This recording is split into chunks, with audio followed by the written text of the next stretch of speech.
caught in self-centered dream, only suffering. Holding to self-centered thought, exactly the dream. We say this many times, and yet we,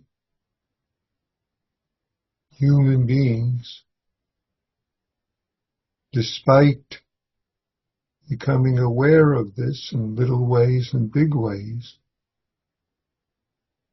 we find ourselves making trouble by believing our thoughts, our reactions, our insecurity, our feeling ill at ease about things because of our emotions and thoughts about, and causing trouble. This is exactly what the Buddha teaches from the very beginning about suffering and cause of suffering and so forth, an end to suffering and a way to the end, to the very end of his life. So I've been talking and quoting from Hachi Dainin Gaku, the text by Dogen, which is Dogen's last writing, and it's about the Buddha's last words. 8 awarenesses of an awakened person or a great person. Different ways to translate it. 8 qualities of a great person is how Uchiyama Roshi translates it.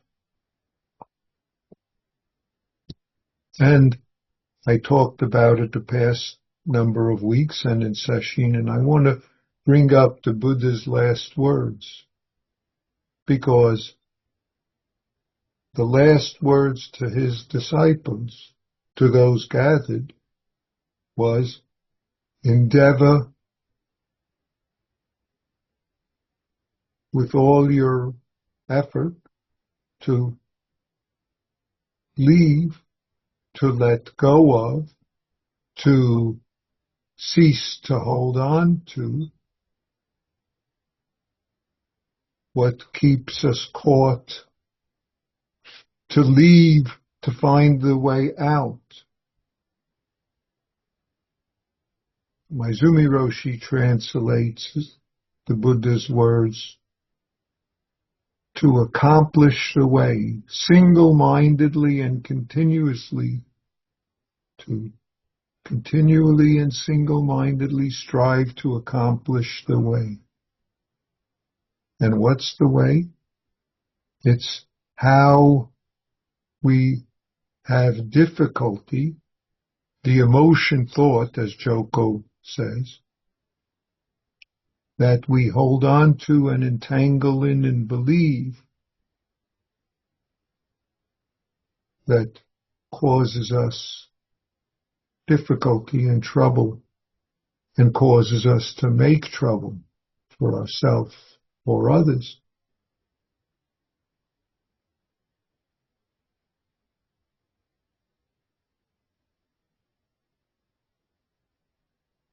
So what does, after stating that, all things are unstable, marked by impermanence, or as come to nothing, Uchiyama says, fall apart and come to nothing. That's the way things are, and yet we make trouble with them.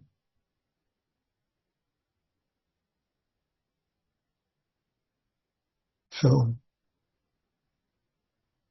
noticing, experiencing this, and being just this moment. Or, the way one group translates what the Buddha's last word is, stop now, don't speak further. Keep still and refrain from the emotion, thought, reaction, or refrain from holding on to it, which is being this moment, which is experiencing this moment after noticing the thought. Because most of the time we simply experience our life through the mind chatter that blinds us. In fact, we could say we don't even experience. We're simply so entangled in the mind chatter, judgment, the ways we talk about how I feel, what he said, what she did, or how the world is changing in a way I don't want, how I want them to start being different. I want some of you in the Midwest are now, actually all across the country, but those in Champaign as well, are experiencing the smog and smoke and haze and all the poisons that come from forest fires. In California, we know, at least where I live in Northern California, we know this very well because it keeps occurring. We've already here had our first forest fire Monday when I was coming back from Sesshin. Fortunately, though it was across the road from where I am, fortunately it was contained. And we didn't have to evacuate, though we were prepared to. All things are unstable, instable, fall apart. The universe keeps occurring. I could keep worrying about every day. Is the fire going to come? Is there going to be more fire? You can be upset about how terrible the air is where you are in the Midwest, or how terrible that she said he did, etc. Or about stories. What's going to be? That's caught in the self-centered dream. So the way that we have to practice with it is to first notice it. And then we have to, for a moment, stop, let it go. By experiencing bodily, by experiencing the universe of this body, mind, inside, outside. So if I say it another way, we could meet the circumstance that comes from any direction, inside, outside, thoughts, emotions, we could meet that with the wisdom of seeing what it is, or various skillful means of labeling or noticing it over and over and over and over every time it arises, and then experiencing this life, body, we could say body, mind, world, just as they are, experiencing just as it is, this moment, just as it is.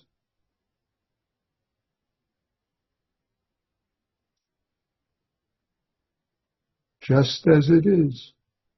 So the Buddha says, keep still.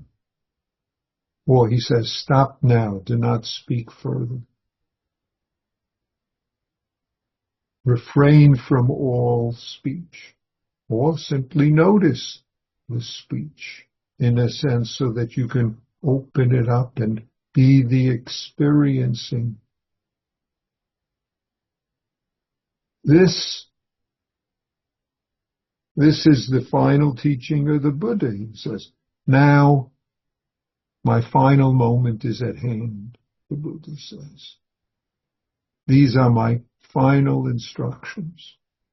Another translation of that text is,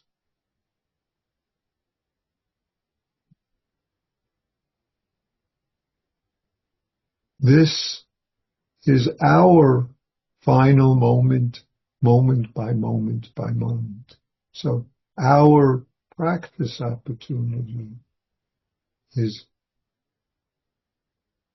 to become aware, sensitive to our tendencies, to our comments about this moment experiencing,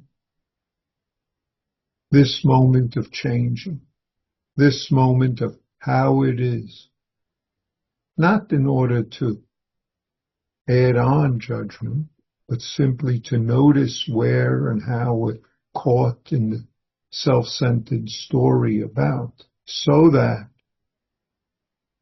even if we do it 10 times a day or 10,000 times a day, so that we can be this life that we are, so that we could be just this moment. Being this moment, we can take care of and respond to whether the smog and smoke outside, or the person who says good morning, or the circumstance right now of our life. That's the whole of our practice, whether it's the Buddha's final words. Notice, even at the end of his life, he says, these are my final circumstances, my final instruction. This is what enables us to deal with desire, delusions, cravings, whatever word you want to use for that, whatever word you want to use for this ongoing changing that is our life, and yet is our opportunity to be who we are, is our opportunity to let go of what causes harm and suffering for us or for others, or to use the word, to accomplish the life that we are. That's the whole of practice, to enable us to live the life that we are. If I use the word, to live the Bodhisattva way, serving our life and that of all the beings that we encounter. You don't have to go looking. We will encounter moment by moment. So, then, naturally, we see what to do. Naturally, we could take care of whatever appears inside, outside. So, take good care of your life. Take good care of all the beings you encounter, all the life you encounter. Thank you for your practice.